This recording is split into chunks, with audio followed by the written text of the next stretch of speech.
Hello everyone, welcome back to my channel. आज हम इस वीडियो में जानेंगे सेल डिवीज़न के बारे में।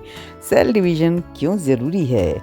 जी हाँ, सेल डिवीज़न ज़रूरी है ग्रोथ के लिए, रिपेयर के लिए और ओल्ड सेल्स को रिप्लेस करने के लिए। हमारा शरीर एक सेल से शुरू होता है और सेल डिवीज़न से ही बड़ा होता है। जब चोट लगती है या कट लग जाता है तब नई सेल्स बनती हैं सेल डिवीज़न से ही। पुरानी या ख़राब सेल्स की जगह भी नई सेल्स इन्हीं की वजह से बनती हैं। सेल डिवीज़न प्रोसेस कुछ स्टेजेस में कंप्लीट होता है और सबसे पहली स्टेज होती है इंटरफेज।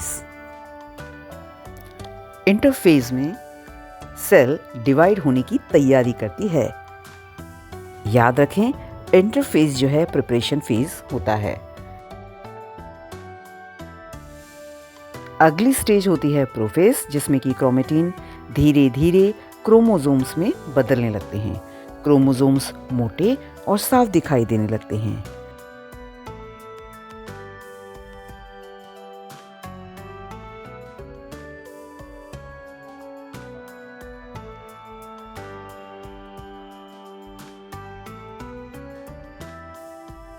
लेट प्रोफेज में न्यूक्लियर मेम्ब्रेन टूटने लगती है, न्यूक्लियस गायब हो जाता है और स्पिंडल फाइबर्स बनने लगते हैं।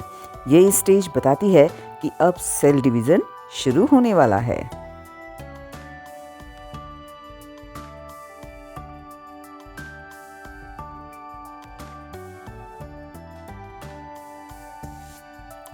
अगली स्टेज होती है मेटाफेज।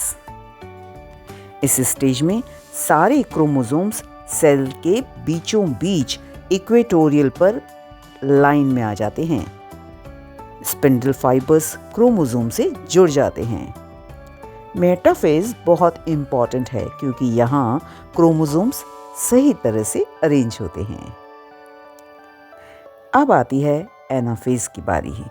इस स्टेज में क्रोमोसोम्स के दो हिस्से यानी कि सिस्टर क्रोमेटिड एक दूसरे से अलग होने की तैयारी करने लगते हैं और सेल के अपोजिट पोल की तरफ खींचने लगते हैं। ये स्टेज बताती है कि अब डिवीजन अपने क्लाइमैक्स पर है।